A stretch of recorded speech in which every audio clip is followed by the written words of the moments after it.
Bienvenue sur la chaîne Disneya, mon nom est Balthazar et j'ai le plaisir de vous parler de l'astrologie lunaire ainsi que de la magie lunaire. Tous les mois, le ciel nous offre des phénomènes intéressants à observer. Pensons aux occultations des étoiles ou des planètes par la Lune ou encore des conjonctions aux positions planétaires. Les rapprochements entre les planètes, la Lune et les étoiles que je décris peuvent être admirés pratiquement partout sur Terre. Lundi le 25 et mardi le 26 avril, en fin de nuit, 3 heures avant l'arrivée du Soleil, la Lune guimbeuse décroissante, la planète Mars et l'étoile Atharès sont pratiquement enlignés sur le méridien. Ces trois astres surplombent l'horizon sud d'une vingtaine de degrés. La Lune éblouissante gomme toutes les étoiles faibles de la voûte céleste et elle nous empêche également de voir les médiandres de la Voie lactée qui forment une immense arc au-dessus de l'horizon S. Saturne, visible à près de 7 degrés sur la gauche de Mars, accueille Séléné le 26. La planète aux anneaux est proche de la magnitude 0, mais elle ne peut plus rivaliser avec l'éclat immense de Mars, dont la magnitude est à présent de moins 1,3. Nous sommes à moins d'un mois de l'opposition de la planète rouge et son éclat va doubler d'ici le 22 mai. Si vous observez le ciel régulièrement, vous avez peut-être remarqué que le mouvement de Mars par rapport aux étoiles semble s'être arrêté depuis une semaine. Mieux, cette planète repart à présent vers l'ouest de l'écliptique. On dit qu'elle rétrograde. Ce mouvement de rétrogradation n'est qu'apparent et temporaire. Il vient du fait que notre planète est en train de dépasser Mars à la corde dans sa course autour du Soleil. La Lune a tendance à enflammer l'imagination, peut-être parce qu'elle est la seule lumière naturelle présente dans la nuit sombre. En magie, la Lune exerce aussi son influence. En fonction des différentes phases de la Lune, on pratiquera certains rituels plutôt que d'autres. La Lune, ce rond lumineux si important. Elle influence notre humeur, nos relations avec les autres et bien sûr nos rituels. On lui distingue 8 phases. Nouvelle lune, ou lune noire, premier croissant, premier quartier, première lune guimbeuse, la pleine lune, deuxième lune guimbeuse, dernier quartier et dernier croissant. Cette semaine, la lune transite du Sagittaire au Verseau. De lundi à jeudi, la lune sera guimbeuse descendante. Vendredi et samedi, la lune sera en dernier quartier et dimanche, la lune sera en dernier croissant. La deuxième lune guimbeuse étant juste après la pleine lune. Celle-ci finit quand on s'approche du dernier quartier. Cette phase fait aussi partie de la lune décroissante. En seconde lune guimbeuse, les mêmes recommandations que pour les autres phases lunaires décroissants. Il est conseillé de faire des rituels de bannissement, exorcisme, se débarrasser de ce qui est nuisible comme les mauvaises habitudes. Préférez commencer les rituels prenant plusieurs jours dans cette phase de façon à éviter de finir sur la lune noire, sans compter le fait que, étant réalisés après de la pleine lune, vos rituels bénéficieront d'un avantage. Sinon, pour les rituels en une fois, je vous conseille plutôt le dernier quartier, étant bien au milieu. Côté relations, les amours sont stables, bonne relation sociale, mais évitez côté professionnel, recherche d'emploi inclus.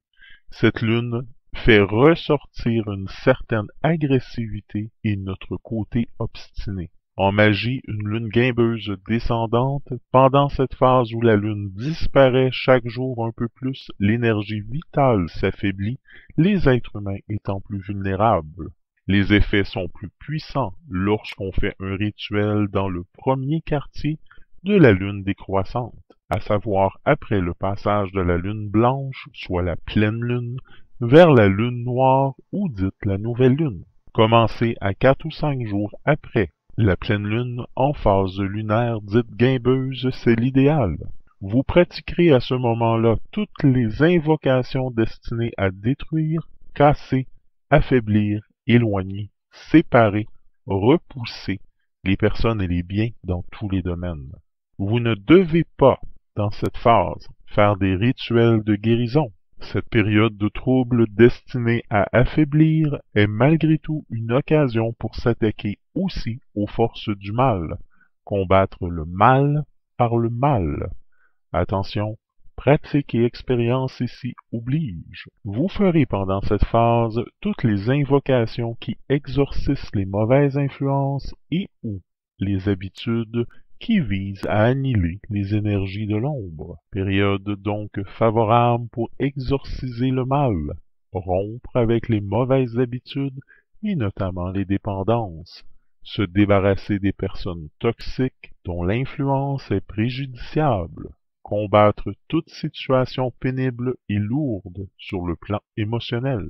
Vous ne devez entreprendre aucune fabrication de préparation magique pendant cette période, sous peine qu'elle soit empreinte de forces obscures, à moins que vous ne le souhaitiez. Si vous souhaitez terminer quelque chose dans votre vie privée ou arrêter un cycle d'action en magie, profitez de cette période qui marque la fin d'une phase et le déclin de ce qui peut être difficile à vivre. Alors, à la lune décroissante, c'est le moment pour éliminer des influences négatives, conjurer un mauvais sort, rompre avec de mauvaises habitudes, exorcisme et bannir. D'une façon générale, on dit que l'on construit pendant la lune croissante et qu'on détruit pendant la lune décroissante. C'est l'une des règles de la magie. Ceci est également important. Vous vous arrêterez à la nouvelle lune et n'irez pas plus loin. Lors d'un désenvoûtement, il vaut mieux travailler dans la semaine précédant la pleine lune. En magie, une lune en dernier quartier, avant-dernière phase du cycle, le dernier quartier de lune qui, bien sûr, fait partie de ce qu'on appelle de la grande catégorie de la lune décroissante. Comme les autres phases de la lune décroissante, le dernier quartier en est un où il est préférable de faire des rituels de bannissement et d'exorcisme. Tout ce qui est nuisible pourra être combattu efficacement. Pour ces rituels, je vous conseille de faire ceux qui ne prennent qu'une nuit, un soir de dernier quartier. Phase de rupture, c'est une période difficile pour les sentiments et les couples. Relations sociales ennuyeuses, car conversations trop sérieuses ou sur des sujets graves. Temps de crise de conscience. Pour les relations professionnelles, seront soit mauvaises, soit bonnes, tout un ou tout l'autre. C'est aussi une période propice à l'introspection. Remettez-vous en question, magicalement parlant, psychologiquement parlant, physiquement et émotionnellement. Phase propice à l'arrêt des dépendances. En magie, une lune en dernier croissant. Dernière phase du cycle. Dernier bout de lune visible avant la nuit sans lune. C'est aussi la dernière phase du cycle lunaire, aussi appelée vieille lune. Elle fait partie de la lune décroissante. Au cours de cette phase, l'on conseille plutôt les fins de rituels de bannissement et d'exorcisme. Faire attention à la proximité de la nouvelle lune, car elle peut apporter l'influence de la magie noire. Phase encourageant la communication, vos relations sociales seront protégées et les nouvelles idées seront favorisées. Par contre, les relations professionnelles débutant pendant cette période se terminent vite et de façon non concluante. Évitez la recherche d'emploi, car on risque de se montrer sous son mauvais jour. Les relations amoureuses, par contre, évolueront. Regardons maintenant l'ambiance de la Lune pour le jour de cette semaine. La Lune représente notre sensibilité, notre humeur, notre réceptivité et notre état d'âme. Elle parcourt le zodiaque en un peu moins de 29,5 jours en jouant au baromètre sur la sensibilité de chacun d'entre nous, en nuançant nos réactions quotidiennes. En début de semaine, la Lune en Sagittaire attise les passions, les coups de cœur et les ruptures. Les situations se décantent, parfois brutalement mais toujours positivement. Vénus, en aspect difficile de Pluton, peut provoquer certaines pertes ou induire des renoncements nécessaires.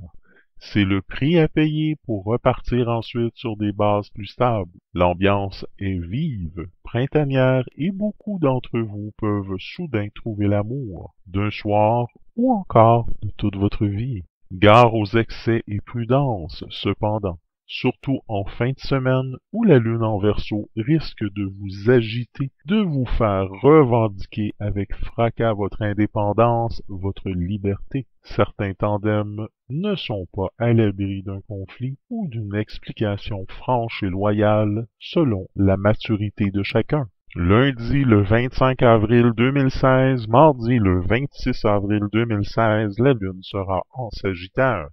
Dans cette position, la lune favorise l'envie d'évasion, la communication, la prospérité, l'abondance, l'extériorisation des sentiments et l'idéalisme. C'est un bon jour pour faire ses comptes, gérer ses affaires, tenter sa chance au jeu et voyager. Une lune en Sagittaire est très positive un lundi. Les autres signes qui bénéficient des influences d'une lune en Sagittaire sont les Lions, Béliers et Cancers. Pour lundi, votre expression authentique sera le garant d'une journée riche en échanges agréables et toniques. Pour mardi, des rencontres inattendues vont bouleverser votre vision de la vie, ce qui peut booster bien des choses. Mercredi le 27 avril 2016, jeudi le 28 avril 2016, la lune sera en Capricorne. Dans cette position, la lune favorise le goût de l'affrontement, l'ambition, le sens des responsabilités, la culture, les valeurs morales et la tradition. C'est un bon jour pour réfléchir, se cultiver et méditer. Les autres signes qui bénéficient des influences d'une lune en Capricorne sont les Vierges, Béliers, Scorpions et Balance. Pour mercredi, ce n'est pas un bon jour pour prévoir une fête. Chacun est très réservé. L'ambiance est un peu froide, même voire trop sérieuse. Pour jeudi, vos amis vous mobilisent davantage. Parler de vos projets est tout indiqué aujourd'hui. Vendredi le 29 avril 2016, samedi le 30 avril 2016 et dimanche le 1er mai 2016, la lune sera en Verseau. Dans cette position, la lune favorise l'originalité, la nouveauté, les changements de dernière minute, l'amitié, la convivialité et la tolérance. C'est un bon jour pour sortir, découvrir, faire des rencontres et avoir un coup de foudre. Une lune en Verseau est très positive un samedi. Les autres signes qui bénéficient des influences de la lune en Verseau sont les Gémeaux, Balance et Scorpions. Pour vendredi, la circulation est un peu échevelée. Chacun n'en fait qu'à sa tête et semble réinventer un code de la route personnel. Soyez prudents. Pour samedi, beaucoup de légèreté dans les amours aujourd'hui auront pour effet un véritable talisman. Pour dimanche, il va falloir faire un grand bilan de fond qui vous fera ensuite gagner en insouciance. Regardons maintenant l'influence de la Lune pour chacun des signes cette semaine. Mercure passe cette semaine du 25 avril en trigone à Pluton et va nous aider à nous concentrer. Les facultés intellectuelles s'approfondissent et permettent de meilleures analyses, une lucidité accrue. Vénus en conjonction d'Uranus et en carré à Pluton avive les passions, rend les amours torrides mais plus instables. Il faudra aussi surveiller les finances. Les signes d'air tels que Gémeaux, Balance et Verseau passent le turbo dans leur vie affective au risque pour certains d'exiger de leur partenaire des sentiments exaltés, loin de la réalité proposée par un ciel un peu morose. Pour les signes d'eau tels que les Cancers, Scorpions, Poissons, considèrent leur acquis financier et amoureux d'un œil acéré et prennent des décisions aussi lucides qu'intuitives. Cette occupation les distrait des freins et blocages rencontrés par ailleurs. Les signes de terre tels que les Taureaux, Vierges et Capricornes mettent tout leur cœur à l'ouvrage mais risquent d'être déçus par les résultats obtenus. Ils peuvent se distraire en rentabilisant les bouffées de créativité, les bonnes idées qui les traversent. Les signes de feu tels que les Béliers, Lions et Sagittaires sont au four et au moulin avec une efficacité discutable. Impatience et surmenage risquent d'émailler cette semaine fatigante. Débutons avec les béliers. Malgré quelques passages d'humeur sombre, vous aurez des élans d'optimisme qui sauront vous porter chance pour cette dernière semaine du mois. Vous allez rencontrer des circonstances insolites qui sortent de l'ordinaire, idéales pour vous apporter un renouvellement et de nouveaux horizons à découvrir. Le trigone de Mars à votre secteur vous apporte un recul plus facile sur les cours des événements. Pour les taureaux, la conjonction de Vénus à votre signe renforce la chance cette semaine. De ce fait, vous allez ressentir des besoins d'évasion et à la fois de construction, ce qui sera plus simple. Saturne vous aidera à vous projeter dans l'avenir plus facilement. Votre créativité vous permettra de mettre fin à des situations pesantes et de passer à un stade supérieur à certains de vos projets et espoirs. Pour les Gémeaux, cette semaine s'annonce constructive entre vous et vos projets. Vous communiquez avec facilité et vous abattez des résistances, ce qui va ensuite vous entraîner dans un courant de nouveaux projets collectifs dans lesquels vous donnerez corps à vos ambitions. Le carré de Jupiter à votre secteur vous incite à davantage de fermeté, particulièrement pour défendre vos droits.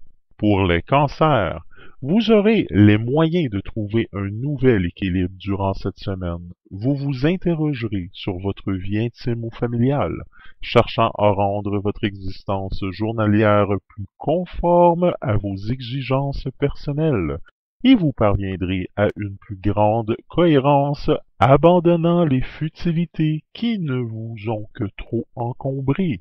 L'arrivée de Vénus en sextile à votre signe cette semaine vous apporte des facilités. Vous serez à même de vivre des moments fort agréables. Pour les lions, voici venu le moment de lancer des projets à long terme et pour nombre d'entre vous, le plus important qui soit. Vous ne manquerez pas de l'élan de base pour oser enfin entreprendre vos idéaux, pour les implanter dans la réalité, malgré les difficultés pour cette dernière semaine du mois. Votre réalisme est encore en phase grandissante. Les circonstances extérieures vont étendre vos horizons, vous ouvrir les yeux sur des possibilités complètement nouvelles.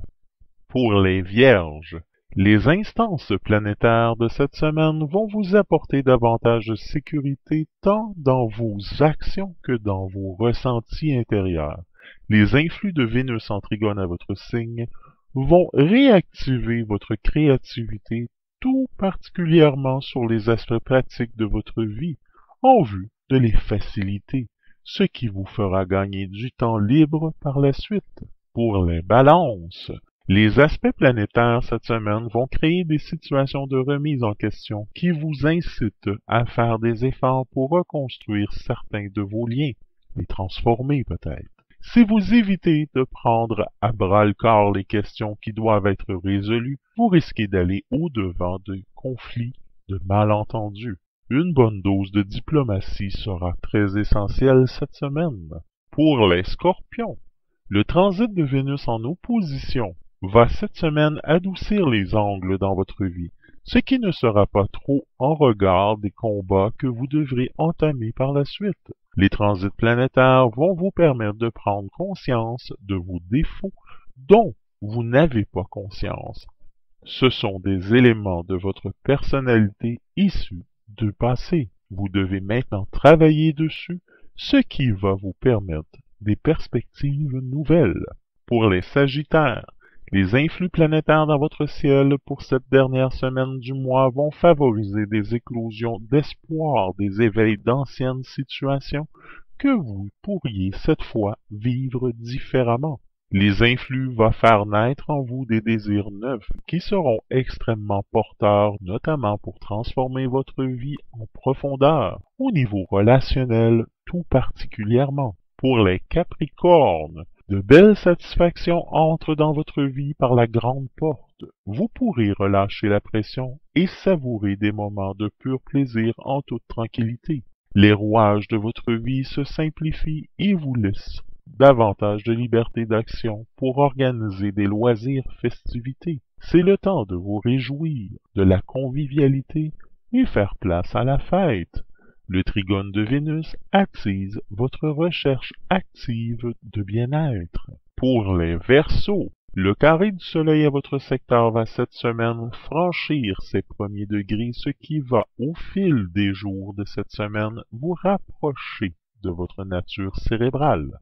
Concrètement, c'est le moment de nouer des accords au long terme dans tous les domaines, avant d'agir en fonction de ces projets dans les semaines à venir. Mars vous soutient positivement pour adoucir vos liens. Pour les Poissons, les influx de Vénus en sextile à votre signe vont susciter cette semaine des situations qui vont vous forcer à faire preuve de plus d'ouverture cette semaine. En effet, vous ne pourrez pas stationner dans le mutisme. La vie vous pousse à vous exprimer. Montrez fermement vos résolutions et vos désirs. Ce sera positif si vous prenez les choses tel un défi qui vous aidera à aller de l'avant et à renforcer votre vie. Sur ce, je vous souhaite une excellente semaine et je vous dis à la semaine prochaine.